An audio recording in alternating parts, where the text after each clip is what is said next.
Le FC Barcelone aborde la dernière ligne droite du marché des transferts d'hiver avec en tête de priorité, renforcer le flanc gauche ainsi que la ligne d'attaque. Alvaro Morata et Nicolas Tagliafico sont les deux favoris de Xavi pour ces deux postes, mais les opérations s'annoncent néanmoins compliquées. C'est pourquoi la direction blaugrana étudie déjà d'autres options en cas d'échec dans ces dossiers. Pour le côté gauche, le Barça pense notamment à Alex Grimaldo, à en croire le journal AS. Pur produit de la Masia, le latéral âgé de 26 ans évolue depuis 2016 à Benfica, où il est un titulaire indiscutable.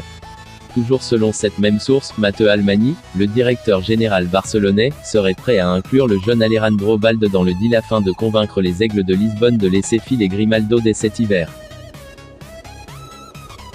À 5 jours de la fermeture du marché des transferts, Alvaro Morata est toujours un joueur de la Juventus de Turin. Le FC Barcelone a essayé d'arracher l'Espagnol à la vieille dame, mais il semblerait que le dossier soit plus compliqué que prévu. Pourtant, la probable arrivée de Dusan Vlahovic dans le club bianconero aurait pu ouvrir une porte de sortie à Morata, mais la Juve se résigne à libérer l'attaquant espagnol tant que l'actuel joueur de la Fiorentina n'a pas encore signé. En plus de ça, il faut également trouver un accord avec l'Atlético de Madrid, club propriétaire du joueur ciblé par le Barça. La direction de Xavi a proposé un prêt sans option d'achat de 18 mois, alors que les Colchoneros veulent un transfert sec d'un montant d'au moins 30 millions d'euros. Alors qu'une vente semble impossible pour le Barça, en grande difficulté financièrement et sous le coup du fair play financier, Alvaro Morata devrait rester un joueur de la Juve contre son gré. Le joueur formé au Real Madrid avait pourtant envie de rejoindre Barcelone, mais les négociations entre les trois parties sont actuellement vouées à l'échec. Quel avenir pour Ousmane Dembélé? En fin de contrat en juin prochain, l'international français n'a toujours pas prolongé son contrat avec le FC Barcelone. Les négociations sont compliquées entre les deux camps et cela agace passablement le club catalan qui a peur de perdre l'ancien ailier du Borussia Dortmund sans la moindre contrepartie financière l'été prochain alors qu'il a fortement investi sur lui, il y a quelques années, et que le club n'est pas au mieux économiquement parlant. Le FC Barcelone a donc exigé par la voix de son directeur général qu'Ousmane Dembélé accepte de quitter les Blaugrana cet hiver étant donné qu'il refuse de prolonger son contrat. L'international français n'est toutefois pas motivé à l'idée de partir en ce mois de janvier et ne compte pas céder à la pression de ses dirigeants. Pour tenter de résoudre la situation contractuelle de son poulain, Moussa Sissoko, agent d'Ousmane Dembélé, s'est rendu à Barcelone pour une énième réunion avec les dirigeants catalans. Ni le clan Dembélé, ni les dirigeants du Barça n'auraient abandonné l'idée d'une prolongation de contrat, bien que les positions des deux camps soient encore très éloignées. Mais si le joueur formé au Stade Rennais ne prolonge pas son contrat avec le Barça, nul doute qu'il n'aura pas de mal à trouver un nouveau point de chute l'été prochain lorsqu'il sera libre de tout contrat. Coup de bluff de l'agent d'Ousmane Dembélé. Plusieurs clubs auraient l'international français dans le viseur et selon la presse espagnole l'un d'eux serait le Paris Saint-Germain. Et la rumeur envoyant le natif de Vernon dans la capitale française va continuer d'enfler dans les prochains jours après la dernière bombe révélée par la presse espagnole. En effet, la célèbre émission de télévision, El Chiringuito, a annoncé que Moussa Sissoko était en contact avec le directeur sportif du Paris Saint-Germain, Leonardo. Leur preuve, des images captées à l'arrivée de l'agent de l'international français à Barcelone. Non, Moussa Sissoko n'a pas rencontré le directeur sportif brésilien en personne, mais il a selon toute vraisemblance reçu un coup de fil de Leonardo.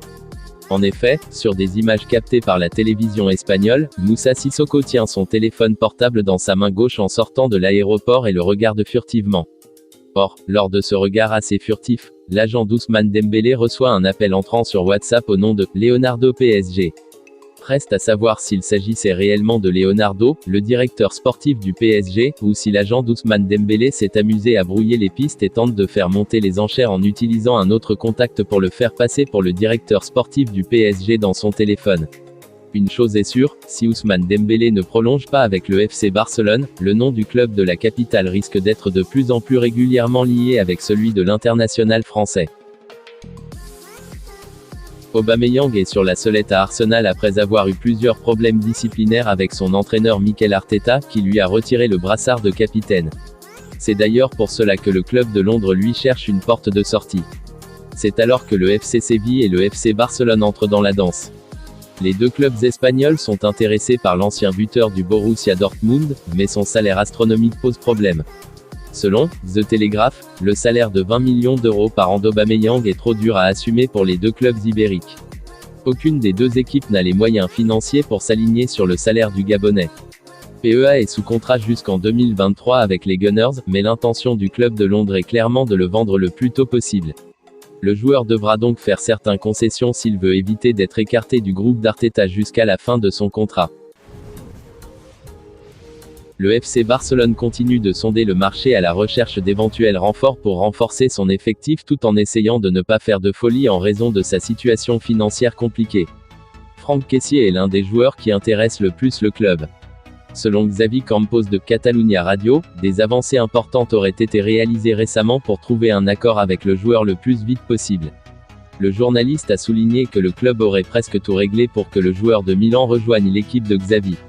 L'influence de Mino Raiola aurait été fondamentale pour parvenir à un accord.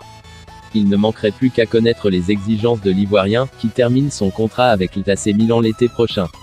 Les exigences du milieu de terrain pourraient constituer un obstacle si elles se révèlent trop importantes pour les moyens financiers actuels du Barça.